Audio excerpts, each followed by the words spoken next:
यन्माया वशवर्ति विश्वमखिलं देव ब्रह्मादिदेवासुरा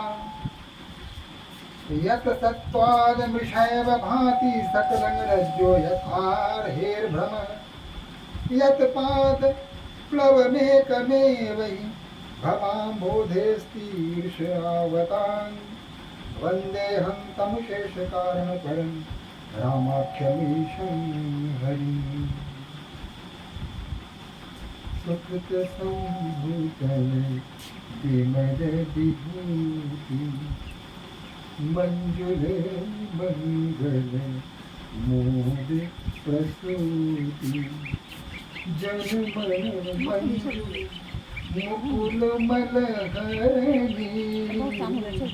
किए तिलक गुण गण बस करनी श्री गुरु पद नख मणि गण ज्योति सुमिरत दीज दृष्टि होती धर्म मोह तन सोच प्रकाश बड़े भागे तुम आ गई जासु।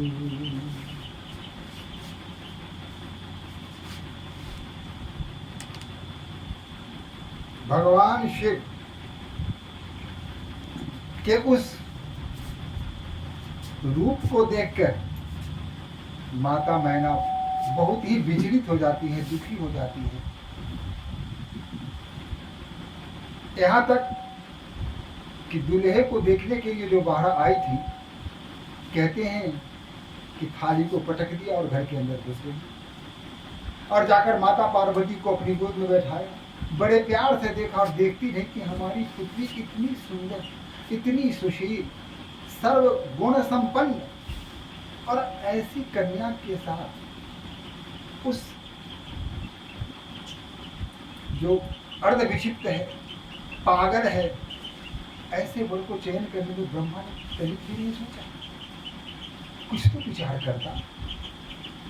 ये तो ऐसा लगता है कि कल्प वृक्ष के फल को तोड़कर बबूल के पेड़ में लगा दिया गया।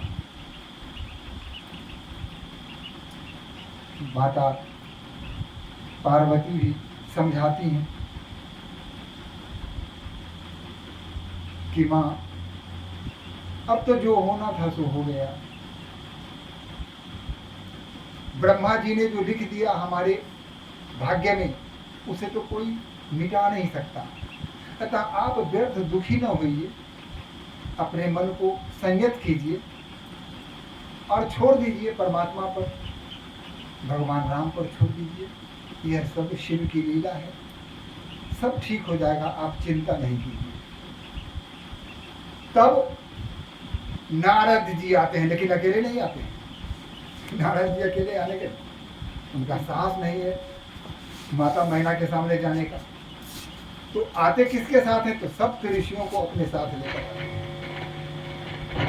अब सप्त ऋषि को लेकर आते हैं ताकि उनकी हिम्मत भरी रहे, साहस बना रहे, पीछे से कोई सपोर्ट करने वाला हो। फिर भी मन में भय है कि पता ना मैया पता ना क्या क्या करेंगी, तो ऐसे ही कुपुत हैं। उन्होंने कहा था कि मैंने क्या बिगाड़ा था। माता कह रही थी कि आखिर मैंने क्या बिगाड़ा था, ये घर फोड़न है, पता ना कितने घरों को बर्बाद कर दिया। आबाद तो कर नहीं सकता, इसका ना कोई आगे है, न पीछे है, न परिवार है, न समाज है, कुछ भी नहीं है।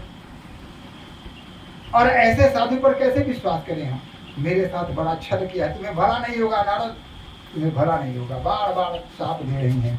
लेकिन सप्त ऋषियों के साथ जब पहुंचते हैं नारद जी, तो वहां आकर वो बताते हैं, तब नारद सब ही समुझावा, पुरुष कथा प्रसंग सुनावा, पूर्व कथा प्रसंग सुनावा। तो वहां नारद जी आते हैं और बताते हैं कि मैया मैना, आप चिंतित न हो, विचलित न हो, मुझ पर क्रोध न करें। मैंने कुछ भी ऐसा नहीं किया है जिससे कि आप मुझ पर नाराज हों, मुझ पर रंज हों। ऐसी स्थिति आने की संभावना नहीं है। आप विश्वास कीजिए ये आपकी जो पुत्री माता पार्वती हैं, ये पूर्व जन्म में सती थी। और फिर पूरी कथा सुनाई कि किस लिए ये इनका जन्म आपके घर में हुआ। ये पूर्व कथा उन्होंने विस्तृत सुनाई कि कैसे वो उनके मन में संदेह हुआ भगवान राम के प्रति, और कैसे माता सीता का रूप धारण करके वन में गए, कैसे भगवान श्री राम ने इन्हें देखते ही पहचान लिया और कहा कि आप अकेले किस भितर में घूम रही हैं, विश्वानु कहाँ है। तो उस समय कैसे लज्जित हुई, और फिर आकर भगवान शिव के साथ इन्होंने झूठ बोला। और उसी समय भगवान शिव ने कैसे अपने मन में प्रतिज्ञा की, निश्चय किया कि अब इनके साथ मेरा कोई दाम्पत्य जीवन व्यतीत नहीं हो सकता। इसलिए कैसे ये दक्ष प्रजापति के यज्ञ में गई और अपने पति के अपमान को सहन न कर सकी और स्वयं को योग अग्नि से प्रज्वलित करके अपने आप को भस्म कर दिया, वहां मिटा दिया। और उसके बाद आपके यहाँ इनका जन्म हुआ है। सारी बातें महर्षि नारद ने उन्हें बताई। सुनी नारद के वचन तब सब कर मिटा विषाद। तो सबके हृदय में जो विषाद था, दुख था, समाप्त हो गया। नारद जी ने सारी बातें बताई। क्षण बहु प्याप्यु सकल पुर, घर घर घर संवाद। और फिर पूरे नगर में यह बात प्रचलित हो गई कि ये जो पार्वती है, मैना मैया की जो पुत्री है, साधारण नहीं है, भगवान शिव की अर्धांगिनी है। जन्म जन्म का इनका उनके साथ बंधन है, साथ है। ये त्रिभुवनपति हैं, सामान्य नहीं है। इनकी जो पूजा करेगा उसका यहाँ भी सुख होगा और वहां भी वैकुंठ की प्राप्ति होगी। चारों तरफ यह बात फैल गई। तब मैना हिमवंतु आनंदे, पुनि पुनि पार्वती पद बंदे। पहले तो गोद में बैठा के रो रही थी कि क्या करूं, तुम्हारा भाग्य ही ऐसा है। बिरंची ने पता न कैसे तुम्हारे भाग्य को लिख दिया। और अब उसी पार्वती के पद की वंदना कर रहे हैं, उनके चरण स्पर्श कर रही हैं। नारी पुरुष शिशु जुवा सयाने, नगर लोग सब अति हर्षाने। युवा, पुरुष, नारी, वृद्ध, बाल, जो जहाँ थे सभी हर्षित हो गए, आनंद में आ गए। लगे होनपुर मंगल गाना, सजे सब ही हाटक घट नाना। भांति अनेक भाई जेब नारा, सुप शास्त्र जस कछु व्यवहारा। सो जेब नार की जागी बखाने, बसही भवन जही मातु भवानी। सागद बोले सकल बराती, विष्णु विरंच देव सब जाति। अब तो फिर भोजन भात का कार्यक्रम प्रारंभ हो गया। जहाँ स्वयं माता पार्वती ने जन्म दिया हो, उस नगर में धन धान्य का क्या कहना, उसके सौंदर्य का क्या कहना। चारों तरफ आनंद ही आनंद था, धन धान्य की कमी नहीं थी। विभिन्न प्रकार के पकवान बनाए गए थे और बस लोग छक के खाने लगे। भोजन होने लगा, पंगत चलने लगा। अब नारी सुहागिन गावही गीता, जितनी सुहागिन नारियां थी सब मिलजुल के मंगल गान गा रही हैं। गारी मधुर सन देखी सुंदरी, विंध्य वचन सुनावही। भोजन करही सुर अति विलंब, विनोद सुनि छिपावही। जेवंत जो बढ़ियो आनंद, सो मुख कोटि हुन पैर कहो। अचवाह दिन्हे पान गबने, बास जग जाको रहो। सभी प्रकार के भोजन का आनंद लोगों ने लिया और महिलाएं अपने मधुर कंठ से, मधुर स्वर से, जो जीवनार की गाली वगैरह होती है, वो मधुर मधुर गाली दे रही हैं। फिर लोगों ने भोजन किया। भोजन करने के बाद उनको पान दिया गया, सुपारी दिया गया, इस तरह से सब कुछ उनको भेंट किया गया और सभी खा पी करके वहां से गए। अब भगवान शिव जब मोह भंग हो गया मैया सुनैना का, पिता हिमांचल का जब मोह भंग हो गया तो भगवान शिव अब अपने स्वाभाविक स्वरूप में आ गए। अब भगवान शिव जब आते हैं तो देखते हैं कि सारे सुंदर सुंदर वस्त्रों से परिवेशित देवतागण उनके साथ हैं। अब कोई भूत दिख नहीं रहा है, कोई प्रेत नहीं दिख रहा है, किसी को आंख नहीं या किसी को सहस्त्र आंखें, ऐसा भी कोई दृश्य नहीं दिख रहा है। किसी प्रकार का कोई हल्ला गुल्ला नहीं हो रहा है, बड़ी शांति है और सौम्य ढंग से बाराती आ रही है। मैया सुनैना, मैया मैना उस समय अत्यंत आनंदित होती है और मन ही मन कहा कि क्यों मुझे परेशान कर रहे थे शिव, मुझे अबला को क्यों तंग कर रहे थे। फिर भी उसके बाद भगवान शिव जब आते हैं, कर्पूर गौरम करुणावतारम संसार सारम भुजगेन्द्रहारम सदा वसन्तं हृदयारविन्दे भवं भवानी सहितं नमामि। बड़ी बड़ी मैया मैना प्रणाम करती है। शिव जब आते हैं, कर्पूर गौरम। अब लोग कहते हैं कि भोले बाबा का रंग नीले रंग का था। अरे भैया, कर्पूर गौरम, गौर वर्ण के थे, वह भी कैसा, कर्पूर की भांति।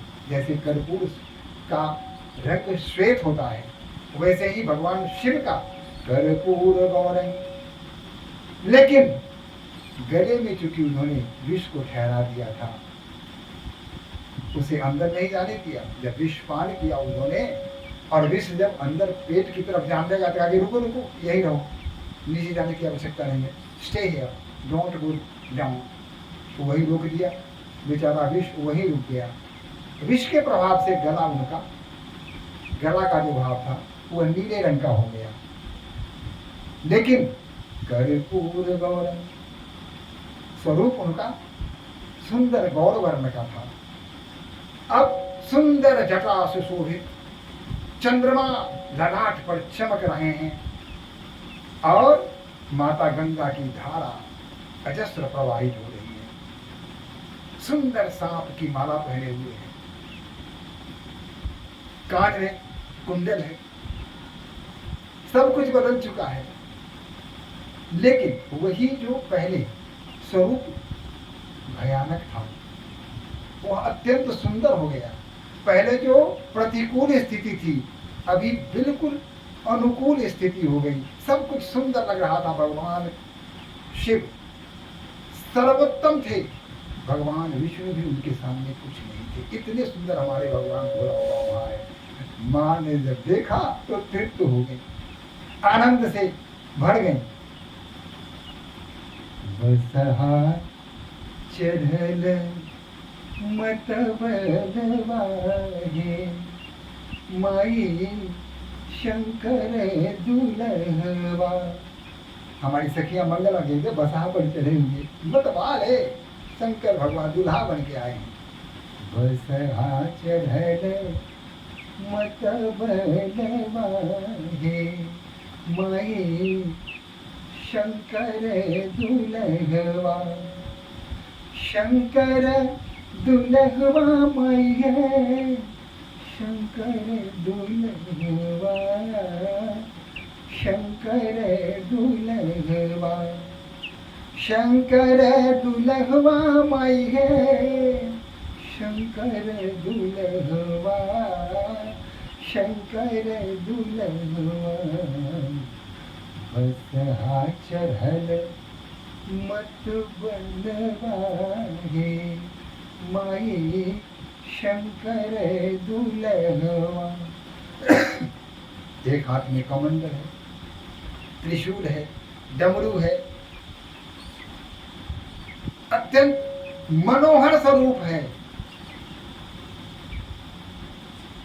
दहिने हाथ कमंडल शोभे, बाएं त्रिशूलवा, बाएं त्रिशूलवा, जटा बीच बहे गंगाधरवा हे, माई शंकर दुल्हवा, बसहा चढ़ल माता बनवा हे, माई शंकर दुल्हवा।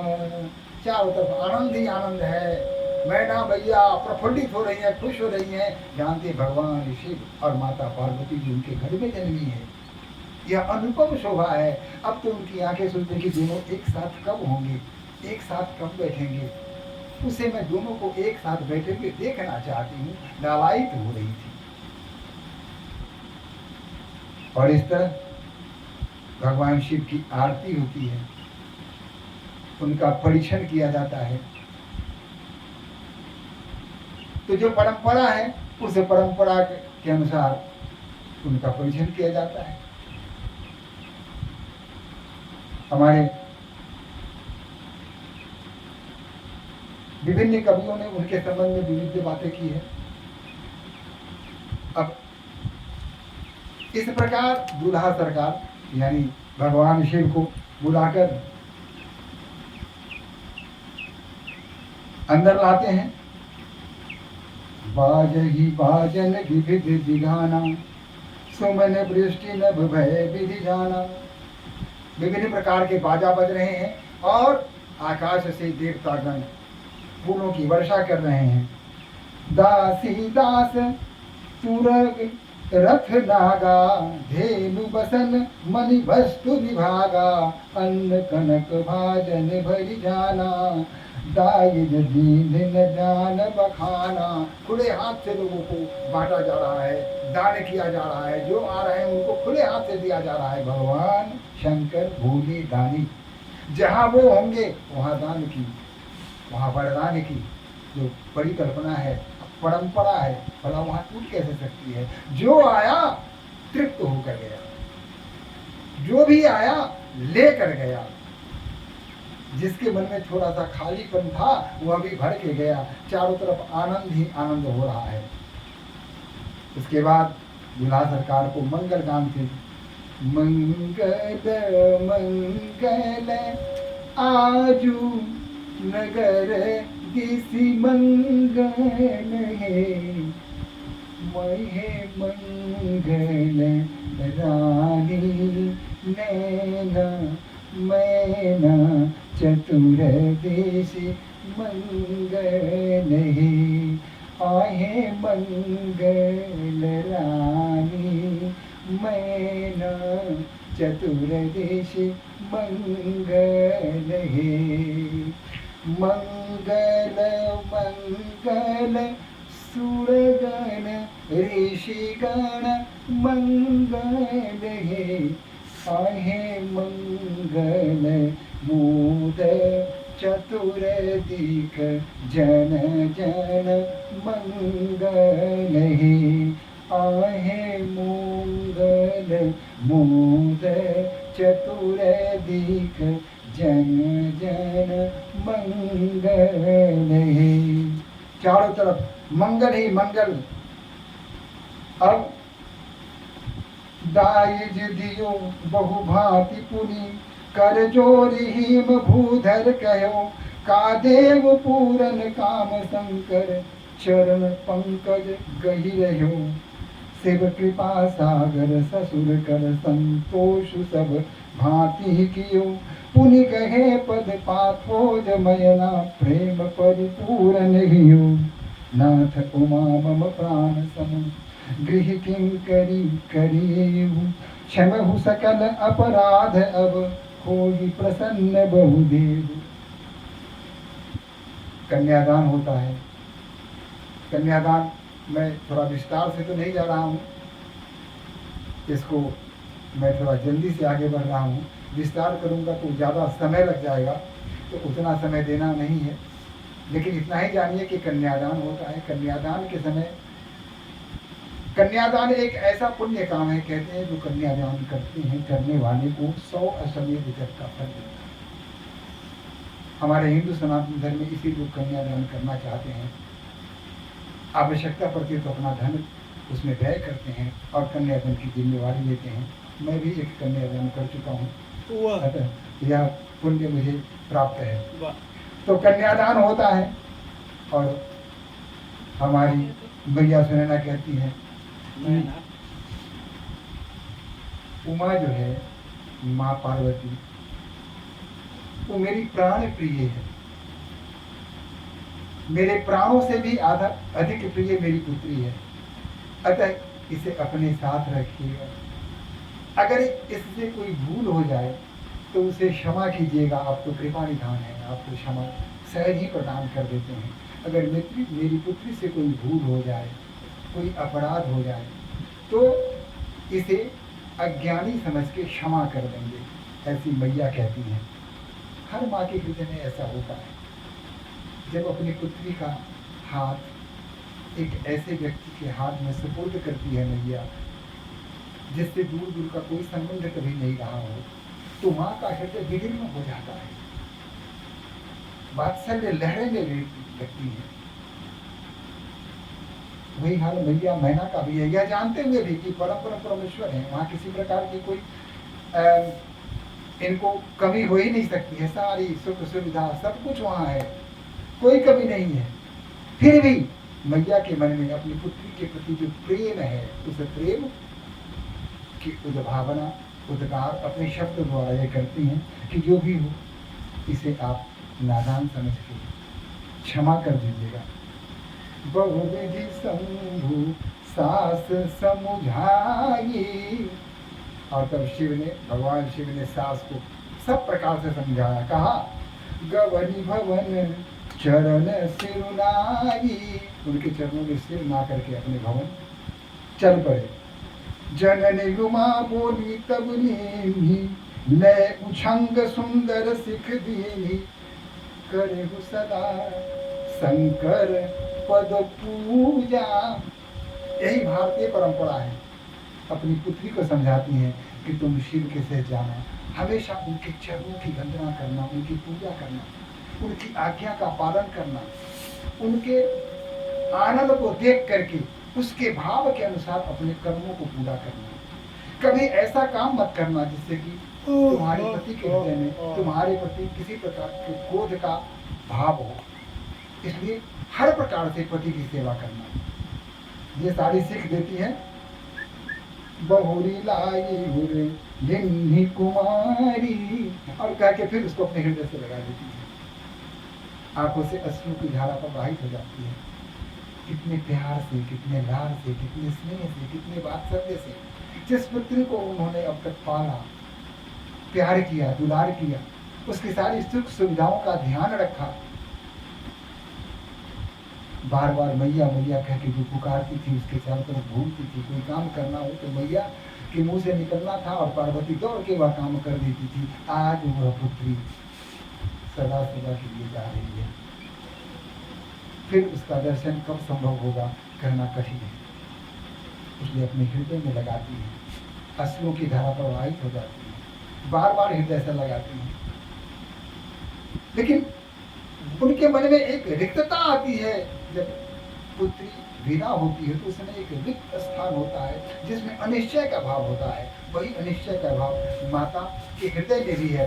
पूरी तरह जानती हैं कि त्रिभुवन पति हैं, उनके साथ हमारी पुत्री जा रही है, फिर भी मन में यह भाव होता है कि पति की सेवा करना है। कते विधि सूझी नारी जग माही, पराधीन सपने सुख नागी, भयति प्रेम विकल महतारी, धीरज किन्न समय विसारी, वचन कहत भय लोचन भारी, बहुरी लागी उरे निन्य कुमारी। ताकि देखो यह सही है। यहाँ एक बात कहते हैं, पराधीन सपने सुख नागी। किसी के अधीन में रहने से सपनों में भी सुख नहीं होता है। लेकिन इसका अर्थ यह नहीं हुआ कि पति के अधीन पत्नी है।